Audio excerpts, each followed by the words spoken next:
दीपक दिया तेल भरी, बाती दई अघट, पूरा किया बिसाहुणा, बहुरी न आवो हट। इस दोहे में कबीर दास जी ने गुरु के उपदेश के महत्व को बताते हुए कहा है कि गुरु के द्वारा दिए गए ज्ञान एवं प्रेम के उपदेश से ही व्यक्ति को मोक्ष की प्राप्ति हो सकती है। कह रहे हैं दीपक दिया तेल भरी, बाती दई अघट। यहाँ पर दीपक शरीर का प्रतीक है, तेल ईश्वरीय प्रेम का प्रतीक है और बाती ज्ञान का प्रतीक है।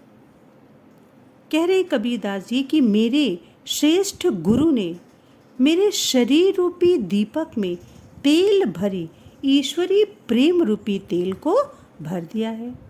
बाती दई अघट, अघट माने कभी न बुझने वाली बाती, ज्ञान रूपी बत्ती, दई माने डाल दिया है। मेरे श्रेष्ठ गुरु ने मेरे शरीर रूपी दीपक में ईश्वरीय प्रेम रूपी तेल को भर दिया है और उसमें कभी न बुझने वाली अक्षय ज्ञान रूपी बत्ती डाल दी है। इस प्रकार मेरे अंदर जो ज्ञान का प्रकाश प्रकाशित हुआ, उससे सांसारिक वासनाएं समाप्त हो गई। क्योंकि व्यक्ति के अंदर जब तक अज्ञान का अंधकार रहता है तभी तक उसे सांसारिक वस्तुएं अपनी ओर आकृष्ट करती हैं और वह संसार के मोह माया के बंधन में जकड़ा रहता है। जैसे ही उसके अंदर गुरु के ज्ञान का प्रकाश फैलता है, उसे इन सांसारिक वस्तुओं से विरक्ति हो जाती है और वह कर्म के बंधन से मुक्त हो जाता है। तो कह रहे कबीरदास जी कि पूरा किया बिसाहुणा। अब इस ज्ञान के प्रकाश के आने से मैंने, बिसाहुणा कहते हैं क्रय विक्रय, लेन देन, अब इस संसार के लेन देन या क्रय विक्रय के कार्य को मैंने पूरा कर लिया है। अर्थात संसार के आवागमन के चक्र से मुझे मुक्ति मिल गई। बहुरी न आवों हट, हट माने बाजार। अब मुझे इस संसार रूपी बाजार में दोबारा आना नहीं पड़ेगा। इस ज्ञान के द्वारा मैंने इस संसार के क्रय विक्रय के कार्य को पूरा कर लिया। अब संसार रूपी बाजार में मुझे पुनः वापस नहीं आना पड़ेगा। फिर से देखिए, कबीरदास जी कह रहे हैं कि मेरे श्रेष्ठ गुरु ने मेरे शरीर रूपी दीपक में ईश्वर के प्रेम रूपी तेल को भर दिया है और उसमें कभी न बुझने वाली ज्ञान रूपी बत्ती डाल दी।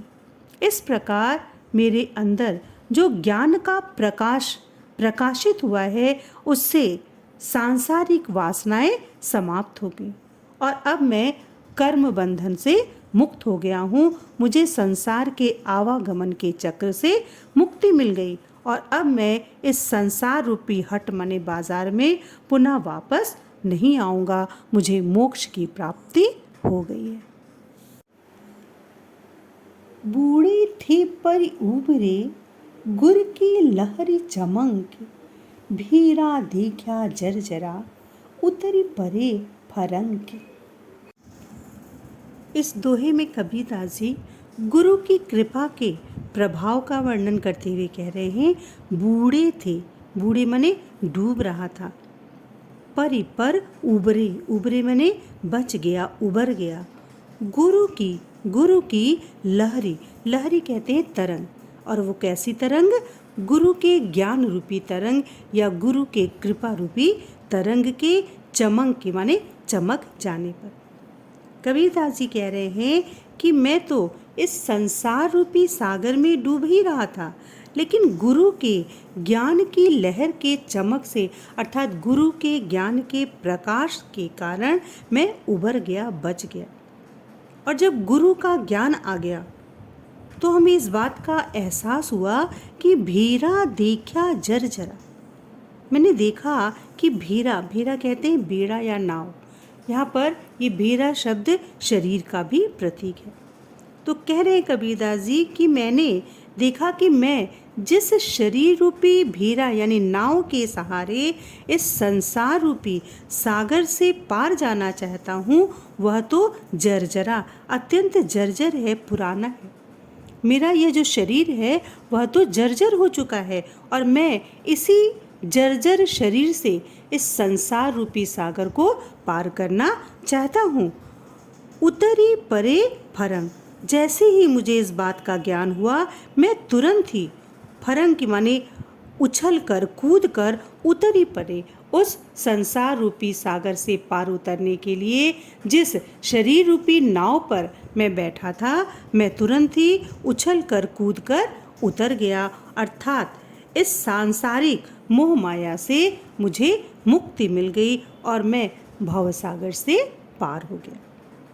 अर्थात फिर से देखिए, कबीरदास जी कह रहे हैं कि मैं इस संसार रूपी सागर में डूब रहा था, लेकिन तभी अचानक मुझे गुरु की कृपा की लहर की चमक दिखाई पड़ी, अर्थात गुरु के ज्ञान का प्रकाश मिला और मैंने देख लिया कि मैं जिस शरीर रूपी नाव से इस संसार रूपी सागर को पार करना चाहता हूँ, वह तो अत्यंत जर्जर है। इससे मैं संसार रूपी सागर को पार नहीं कर सकता।